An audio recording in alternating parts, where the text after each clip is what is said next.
Si Pangulong Bongbong Marcos naman ang tila sinisingil ni Vice President Sara Duterte dahil hindi anya nito dapat hinahayaang umalis ng bansa o magbitiw sa pwesto ang mga mambabatas para makaiwas sa pagkakasangkot sa mga anomalya. Moro-moro rin ang turing ng bise sa pagpapalit ng House Speaker ng Kamara. Nakatutok si Argil Relator ng GMA Regional TV. Sa pagbabago ng liderato sa Kamara matapos magbitiw ni Leyte Representative Martin Romualdez at pinalitan ng bagong upong House Speaker na si Faustino D. III ng Isabela, binatikos ni Vice President Sara Duterte ang pagkakapili sa bagong mamumuno sa Kamara dahil kagrupo pa rin daw ito ni Romualdez, pati ang kapwa Isabela Congressman Tony Pet Albano. Matalik na magkaibigan si Tony Pet Albano at si Martin Romualdez. Nakasama ko sila sa kasal ng anak ng isang senador. Si Congressman D, kung mapapansin nyo, lagi lang yan nakadikit kay Congressman Rudito Albano. Paniwala ng bise, moro-moro lang ang nangyaring pagpapalit ng House Speaker. So yung pagpapalit nila ng speaker dyan ay para lang yan masabi ng mga tao na meron silang ginawa sa House of Representatives sa reklamo at sa galit ng mga tao. Pero ang totoo niyan ay sila lang din yan. Grupo lang din yan ni Martin Romualdez, ni Sandro Marcos, and of course, syempre, papunta na rin yan kay BBM. At sila lang din ang nagplano kung anong gagawin nila sa 2026 budget because this is all about number one, the presidential elections of 2028 and the budget of 2026.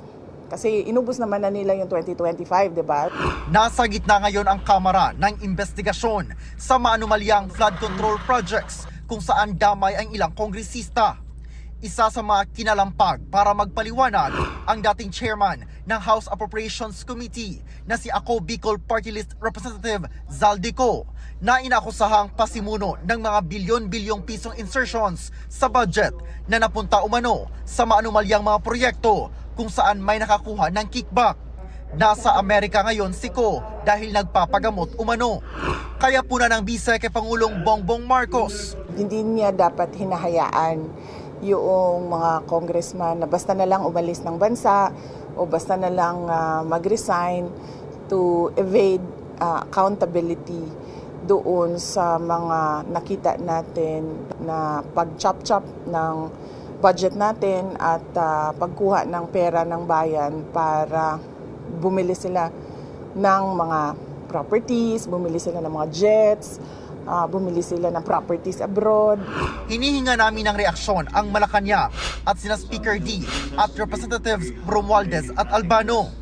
Kahapon nasa Senado si VP Sara kung saan pinuntahan niya ang mga kaalyadong senador na sina Senador Rodante Marcoleta, Bato de la Rosa, Amy Marcos at Bongo. Hindi na sinabi ni Duterte kung ano ang kanilang napag-usapan. Wala man kaming chismis na pinag-usapan doon sa loob ng opisina ni Senator Marcoleta. Lahat yun ay katotohanan. Mula sa GMA Regional TV at GMA Integrated News, Argil Relator, nakatutok 24 oras.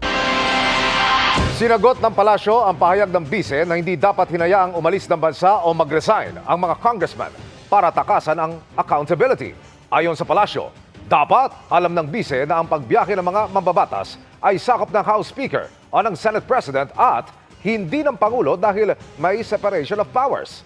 Maliban diyan, wala naman anyang whole departure order mula sa Korte.